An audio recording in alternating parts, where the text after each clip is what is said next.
Hello everyone. आज है 31 जुलाई और आज की इस क्लास में हम डिस्कस करेंगे 31 जुलाई से बनने वाले करंट अफेयर के सभी इंपॉर्टेंट क्वेश्चंस। प्रीवियस क्लास में हमने देखा था कि अभी पहली बार शेप 25 का जो आयोजन है इस सम्मेलन का राजधानी दिल्ली में आयोजित किया गया। संसद टीवी के सीईओ बने हैं उत्पल कुमार सिंह। भारतीय सेना द्वारा ऑपरेशन महादेव की शुरुआत जम्मू कश्मीर में की गई। इंटरनेशनल टाइगर डे मनाया गया 29 जुलाई को। यूईएफए महिला यूरो 2025 का खिताब इंग्लैंड ने जीता है। प्राइम मिनिस्टर नरेंद्र मोदी जी ने तमिलनाडु में तूतीकोरिन इंटरनेशनल तूतीकोरिन हवाई अड्डे के नए टर्मिनल का उद्घाटन किया है, टर्मिनल भवन का। और बैडमिंटन एशिया जूनियर चैंपियनशिप 2025 में वुमेन सिंगल की कैटेगरी में एक ही एडिशन में 2 मेडल जीतने वाली भारत की पहली जोड़ी जो बनी है महिलाओं की, तन्वी शर्मा और वेनिला कलगोटला की बनी है। इटालियन प्रोजेक्ट जो प्रस्तावित है इसकी विद्युत उत्पादन क्षमता है 3087 मेगावाट अरुणाचल प्रदेश में। अभी हाल ही में डब्ल्यूएचओ ने 2030 तक, यानी कि ये ईयर है 2030 तक, सभी के लिए किफायती नेत्र देखभाल उपलब्ध कराने के लिए एक ग्लोबल पहल है जिसका नाम है ग्लोबल स्पेक्स 2030, इसकी शुरुआत करी है। अभी हाल ही में आईआईटी गुवाहाटी ने व्हीकल्स के अंदरूनी हिस्सों में प्लास्टिक के पर्यावरण अनुकूल यानी कि इको फ्रेंडली ऑप्शन के रूप में अभी हाल ही में बैम्बू पॉलीमर कंपोजिट डेवलप किया है। आरबीआई के केंद्रीय बोर्ड में निदेशक के रूप में अनुराधा ठाकुर की नियुक्ति की गई। मॉर्निंग कंसल्ट द्वारा एक रिपोर्ट रिलीज की गई जिसमें दुनिया के सबसे लोकप्रिय नेता बताए गए हैं प्राइम मिनिस्टर नरेंद्र मोदी। तो ये सभी क्वेश्चंस हमने कल पढ़ लिए थे। और देखिए आज हो सकता है मेरी वॉइस आप लोगों को थोड़ी डाउन समझ में आ रही हो, एक्सट्रीम लेवल पर। एक तो फीवर था, ऊपर से जुकाम हो रखा है, ऊपर नीचे आवाज हो सकती है, तो आज आप थोड़ा सा इसे मैनेज कर लेंगे। चलिए शुरू करते हैं। सवाल नंबर पहला, किस देश में गजब नामक दुनिया का सबसे शक्तिशाली गैर परमाणु बम का अनावरण किया गया? साइंस एंड टेक्नोलॉजी वाला पार्ट है आपका, ये आप रिलेट करेंगे तुर्की से। तो तुर्की ने अभी हाल ही में 970 किलोग्राम का, लगभग 1000 किलोग्राम का गजब बम पेश किया है। गजब जिसका तुर्की लैंग्वेज में ना मतलब होता है क्रोध, जो अब तक का उसे सबसे शक्तिशाली गैर परमाणु हथियार बना देता है। मतलब कि इसका नाम ही है गजब बम। डेवलप किया गया है किसके द्वारा? तुर्की के द्वारा। तुर्की एशिया का पार्ट है या यूरोप का पार्ट है? तो ये दोनों ही देशों का पार्ट है। इसकी कैपिटल हो जाएगी अंकारा, करेंसी हो जाएगी तुर्किश लीरा। अब देखिए मैंने कई बार बताया है कि तुर्की का वह हिस्सा जो एशिया में आएगा ये कहलाता है अनातोलिया। तुर्की का जो सबसे बड़ा शहर इस्तांबुल ये आएगा यूरोप में। और तुर्की का वह हिस्सा जो यूरोप में आता है ये कहलाता है थ्रेस। यहीं पर आप बॉस्फोरस जल संधि की लोकेशन देख सकते हैं, बॉस्फोरस स्ट्रेट की, जो कि एशिया और यूरोप को सेपरेट करती है। एग्जाम में पूछा जाता है ना ऐसी कौन सी जल संधि है जो कि एशिया और यूरोप को सेपरेट करती है?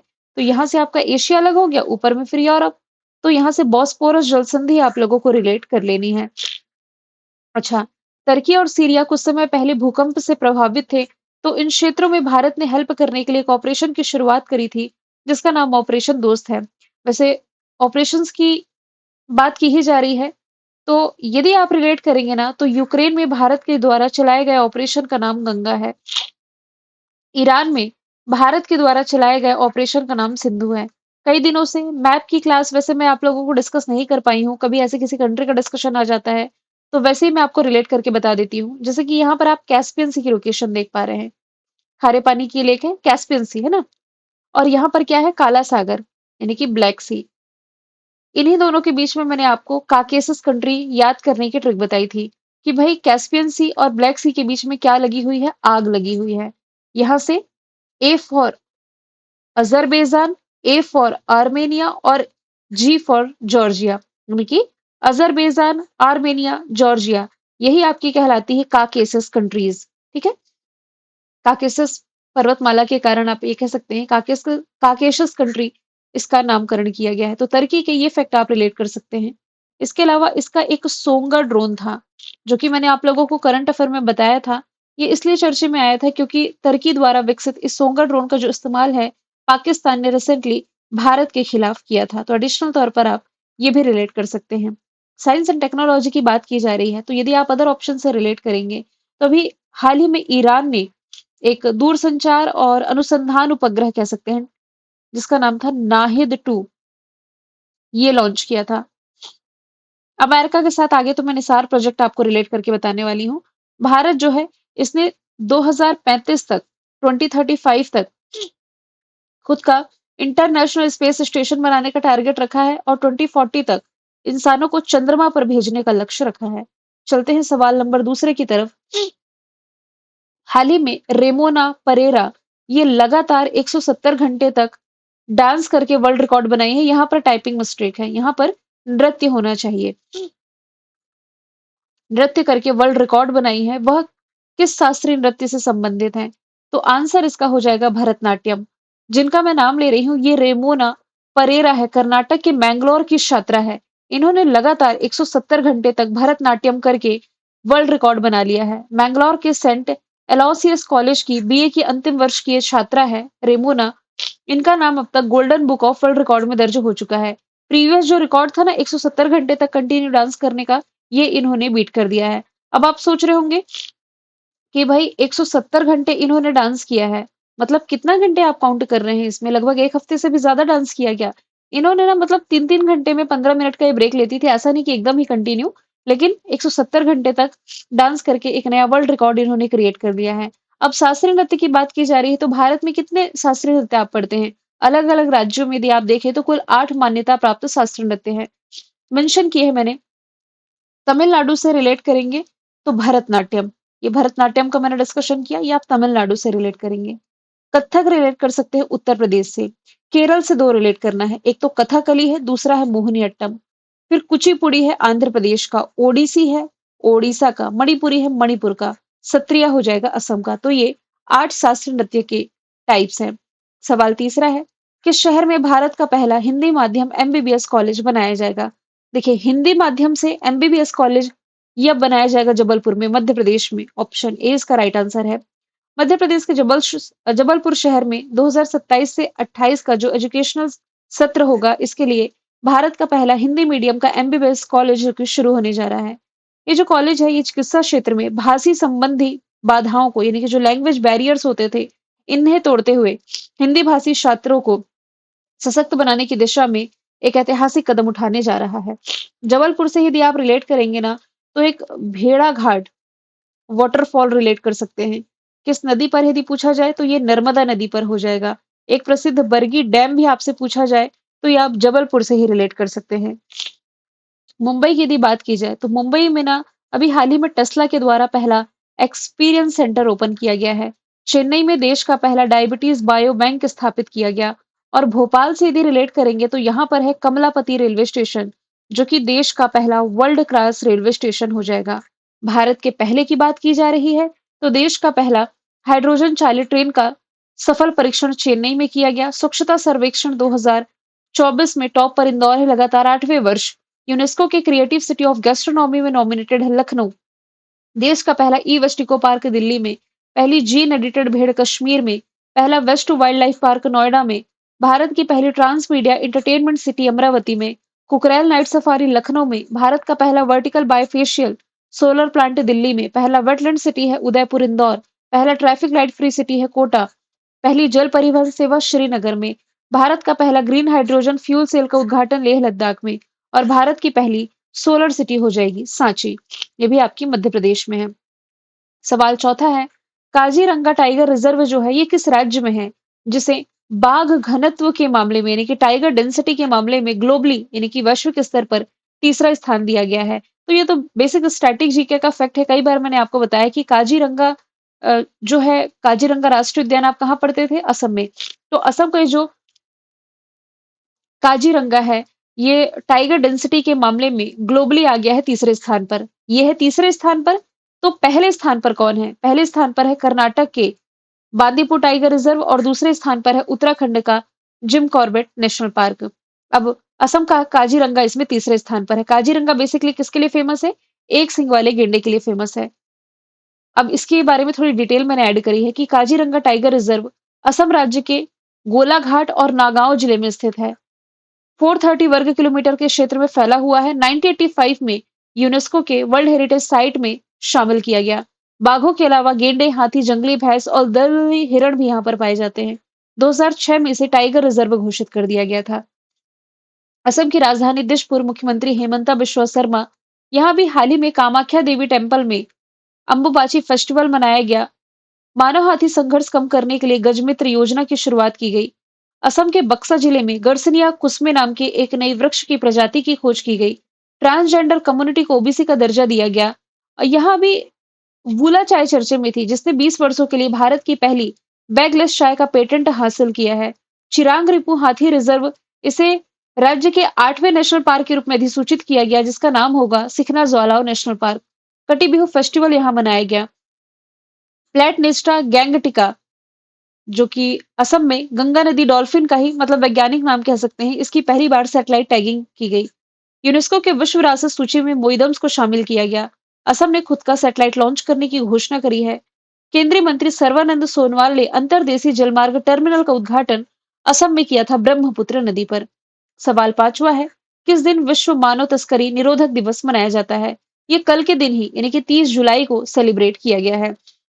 ह्यूमन ट्रैफिकिंग जो होती है ना, मानव तस्करी, इसके प्रति अवेयरनेस फैलाने के लिए और इसे समाप्त करने की दिशा में जो कार्य किए जा रहे हैं, इसका समर्थन देने के लिए ये दिवस मनाया जाता है। इस बार की थीम है शोषण समाप्त करें, यानी कि एंड द एक्सप्लोटेशन। यदि बात की जाए जुलाई महीने के अन्य इंपॉर्टेंट डेज की, तो वैसे ये लिस्ट पूरी ऐड कर दी है मैंने। जुलाई का आज अंतिम दिन है, एक आखिरी बार रिविजन कर लेते हैं। CA day, GST day, SBI day और नेशनल डॉक्टर्स डे है 1 जुलाई। 2 जुलाई विश्व खेल पत्रकार दिवस, 4 जुलाई यूएस का स्वतंत्रता दिवस, 6 जुलाई है विश्व ग्रामीण विकास दिवस, 7 जुलाई है वैश्विक समा दिवस, 11 जुलाई है पॉपुलेशन डे, 12 है मलाला डे, 15 जुलाई है विश्व युवा कौशल दिवस, विश्व अंतर्राष्ट्रीय न्याय दिवस है 17 जुलाई, 18 जुलाई है नेल्सन मंडेला डे, 20 जुलाई है चेस डे, 23 जुलाई है नेशनल ब्रॉडकास्टिंग डे, 24 जुलाई है आयकर दिवस, 26 जुलाई है कारगिल विजय दिवस, 27 जुलाई सीआरपीएफ का स्थापना दिवस, 28 जुलाई है वर्ल्ड हेपेटाइटिस डे और world tiger day, international tiger day 29 जुलाई को हमने देखा है।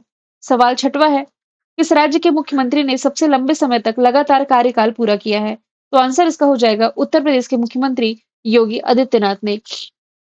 राज्य के मुख्यमंत्री के तौर पर सबसे लंबा कार्यकाल मैं क्यों कह रही हूँ, क्योंकि उन्होंने गोविंद वल्लभ पंत का रिकॉर्ड तोड़ा है। जो गोविंद वल्लभ पंत थे, मतलब कि इस राज्य की मैं बात कर रही हूँ, 8 वर्ष और 127 दिनों तक स्वतंत्रता से पहले प्रधानमंत्री के रूप में इनका जो कार्यकाल रहा, इसे मिलाकर के मैं कह रही हूँ, इसकी अवधि के लिए लगातार राज्य के मुख्यमंत्री के रूप में इन्होंने कार्य किया। देखिए, लगातार शब्द लिखा हुआ है, इस बात पर ध्यान देंगे। 31 जुलाई 2025 तक जो योगी आदित्यनाथ हैं, इन्होंने 8 वर्ष यानी कि आज क्या है, 31 जुलाई है, आज तक का जो कार्यकाल है इनका 8 वर्ष 135 दिन का है। तो इन्होंने गोविंद वल्लभ पंत का रिकॉर्ड बीट करते हुए ये उपलब्धि हासिल कर ली है। उत्तर प्रदेश की राजधानी लखनऊ गोमती नदी के किनारे बसा हुआ है। मुख्यमंत्री योगी आदित्यनाथ, राज्यपाल आनंदीबेन पटेल हैं। नेशनल पार्क में दुधवा, पीलीभीत, अमनगढ़ और रानीपुर वाइल्ड लाइफ सेंचुरी है। राज्य की पशु बारहसिंगा, पक्षी है सारस। लोकसभा सीटें 80, राज्यसभा सीटों की संख्या 31 है। अब मैं उत्तर प्रदेश के फैक्ट चेंज कर दूंगी, अभी कुछ अपडेट हुए हैं। एक लास्ट बार ये स्लाइड का डिस्कशन कर लेते हैं। जो ब्रह्मोस सुपरसोनिक क्रूज मिसाइल है ना, इसके यूनिट का निर्माण उत्तर प्रदेश में किया जा रहा है। इसके अलावा 9 मई 2025 को उत्तर प्रदेश के मुख्यमंत्री योगी आदित्यनाथ ने वर्ल्ड बैंक के अध्यक्ष अजय बंगा की मौजूदगी में यहाँ पर 2 पहलों की शुरुआत की। यूपी अग्रीज और एआई प्रज्ञा। अयोध्या में भारत का सबसे बड़ा फ्लोटिंग हाट बनाया जाएगा। वन डिस्ट्रिक्ट वन प्रोडक्ट के तहत 12 नए उत्पादों को शामिल किया गया। रिसेंटली यहाँ आईटीआई चलो अभियान की शुरुआत की गई। भारत में मतलब कि नाइट सफारी पहली जो बनने जा रही लखनऊ में, यहाँ पर उत्तर प्रदेश गवर्नमेंट है जो कि बंदर वन भी बनाने जा रही है। आगे चलते हैं सवाल नंबर 7वें की तरफ। भारत के तटरक्षक बल के लिए यानी कि इंडियन कोस्ट गार्ड के लिए देश का पहला स्वदेशी होवरक्राफ्ट का निर्माण किस राज्य में शुरू हुआ? तो आंसर इसका हो जाएगा Goa, option number C. Bharat ने अपनी समुद्री रक्षा क्षेत्र में एक बड़ी उपलब्धि हासिल करी है। इंडियन कोस्ट गार्ड के लिए पहले स्वदेशी होवरक्राफ्ट के निर्माण की शुरुआत कर दी है। ये जो प्रोजेक्ट है, ये कोस्टल लाइन की निगरानी रखने के लिए और सर्च एंड रेस्क्यू अभियानों को मजबूत बनाने के पर्पज से लॉन्च किया गया। यहाँ पर जो टर्म लिखा हुआ है होवरक्राफ्ट, आप में से कैसे कुछ ऐसे स्टूडेंट होंगे जो ये शब्द पहली बार सुन रहे होंगे। देखिए, होवरक्राफ्ट आप कह सकते हैं कि एक तरह का ऐसा व्हीकल होता है, एक तरह का ऐसा वाहन होता है जो हवा के कुशन पर चलता है और ये जमीन, पानी, कीचड़, बर्फ और जो अन्य सरफेस होते हैं ना, उसमें भी चल सकता है। आगे यदि हम चले, इंडियन कोस्ट गार्ड के बारे में देख लेते हैं। 1 Feb 1977 फॉर्मेशन ईयर है। दिल्ली में हेडक्वार्टर पी शिवमणि हेड है। इसका मोटो है वी प्रोटेक्ट संस्कृत में है वयम रक्षामः। करंट से रिलेट करेंगे तो अभी हाल ही में गोवा शिपयार्ड लिमिटेड ने इंडियन कोस्ट गार्ड के लिए अपना दूसरा स्वदेशी डिजाइन वाला प्रदूषण नियंत्रण पोत समुद्र प्रचेत ये जुलाई के महीने में ही लॉन्च कर दिया है। सवाल 8वां है, अभी हाल ही में जर्मनी में आयोजित किया गया था विश्व विश्वविद्यालय खेल 2025 जिसमें कि भारत 20वें स्थान पर रहा है। ऑप्शन नंबर डी इसका राइट आंसर हो जाएगा। तो भारत कुल 12 मेडल के साथ इसमें 20वें स्थान पर रहा है और इस प्रतियोगिता का आयोजन जर्मनी में किया गया। तो पदक तालिका में टॉप पर कौन था? टॉप पर था इसमें जापान 34 गोल्ड के साथ। चाइना 30 मेडल के साथ इसमें रहा है दूसरे स्थान पर। अमेरिका 28 मेडल के साथ तीसरे स्थान पर। यहाँ पर इंडिया के भी गोल्ड में मेंशन कर दूंगी पीडीएफ में। यहाँ पर डिटेल में थोड़ा सा एक फैक्ट मिस हो गया है जिसमें कि इंडिया के गोल्ड में मेंशन नहीं कर पाई हूँ। यदि मैं अदर ऑप्शन की बात करूंगी ना तो अभी हाल ही में ओलंपिक खेलों का आयोजन किया गया था। ओलंपिक और पैरालंपिक सेम जगह हुए फ्रांस की कैपिटल पेरिस में। तो ओलंपिक खेलों में भारत ने कुल 6 मेडल जीते थे। 6 मेडल में आप सभी को मालूम है भारत ने जीते थे 1 सिल्वर और 5 ब्रॉन्ज। इस बार भारत के नाम गोल्ड नहीं था। सिल्वर भी जो जीता था वो नीरज चोपड़ा ने भाला फेंक में जीता था। तो 6 मेडल के साथ भारत जो है 71वें स्थान पर था। यहाँ पर ऑप्शन सी में मैंने लिखा है। इसमें टॉप पर जो कंट्री थी ये थी अमेरिका। अब जैसा कि मैंने कहा पैरालंपिक भी इसी जगह आयोजित किया गया। तो पैरालंपिक में ना भारत ने जीते थे कुल 29 मेडल और 29 मेडल के साथ भारत 18वें स्थान पर था और इसमें टॉप पर था चाइना। आगे चलते हैं। हाल ही में जलावतरण किया गया है एक तेज गश्ती पोत का जिसका नाम है अटल। पूछा जा रहा है कि जो इसका निर्माण है किसके द्वारा किया गया? इसका निर्माण किया गया है गोवा शिपयार्ड लिमिटेड के द्वारा। ऑप्शन नंबर ए इसका राइट आंसर है। तो भारत ने गोवा में भारतीय तटरक्षक बल के लिए बनाया गया जो तेज गश्ती पोत है अटल, इसका जलावतरण रिसेंटली कर दिया गया है। गोवा शिपयार्ड लिमिटेड द्वारा निर्मित 8 में से ये छठा पोत है। स्वदेशी रूप से डिजाइन है, मेक इंडिया पहल का प्रतीक है। 52 मीटर लंबा है, 320 टन वजनी है। ये आपके एग्जाम का पार्ट नहीं बनेगा ऑब्वियसली। तो ये जो पोर्ट है ये कोस्टल लाइन की सुरक्षा, निगरानी, घुसपैठ, रोकथाम, खोज बचाव के अभियानों के लिए उपयुक्त है। ये हिंद महासागर क्षेत्र में भारत की समुद्री सुरक्षा को भी सुदृढ़ करेगा। आगे चलते हैं। नासा और इसरो का संयुक्त प्रोजेक्ट है निसार, कहाँ से लॉन्च किया गया? देखिए, मैं आपको कई बार बता चुकी हूँ कि 30 जुलाई यानी कि कल के दिन ही निसार प्रोजेक्ट लॉन्च होना था जो कि लॉन्च हो चुका है श्रीहरिकोटा आंध्र प्रदेश से। निसार की फुल फॉर्म बनती है एन से नासा, आई से इसरो, सिंथेटिक अपार्चर राडार। ये निसार की फुल फॉर्म है। तो 30 जुलाई को ये निसार प्रोजेक्ट लॉन्च किया गया श्रीहरिकोटा में सतीश धवन अंतरिक्ष केंद्र से शाम 5:40 में। इसरो और नासा की इस साझेदारी ने एक ऐसा सैटेलाइट माफ कीजिएगा इसरो जो कि भारत की स्पेस एजेंसी है, नासा जो कि अमेरिका की स्पेस एजेंसी है, इसकी पार्टनरशिप ने एक ऐसा सैटेलाइट विकसित किया है और पृथ्वी की कक्षा में भेजा है जो कि भूकंप के लिए, सुनामी, ज्वालामुखी हो गया, भूस्खलन यानी कि लैंडस्लाइड जैसी प्राकृतिक आपदाओं की पहले से ही चेतावनी दे देगा। और इसे पृथ्वी का एमआरआई स्कैनर कहा जा रहा है। क्यों? क्योंकि ये धरती की सतह की यानी कि इसकी सरफेस की इतनी बारीक तस्वीरें कैप्चर कर सकता है कि सेंटीमीटर के बदलाव की भी पकड़ लेता है। यदि बात की जाए नासा की, फॉर्मेशन ईयर 1958 वॉशिंगटन में हेडक्वार्टर है। रिसेंटली नासा के द्वारा सौर तूफानों से पृथ्वी के चुंबकीय क्षेत्र को बचाने के लिए ट्रेसर्स मिशन लॉन्च किया। इसने पंच मिशन भी लॉन्च किया था जो कि सूर्य के बाहरी कोरोना और सोलर विंड का स्टडी करेगा।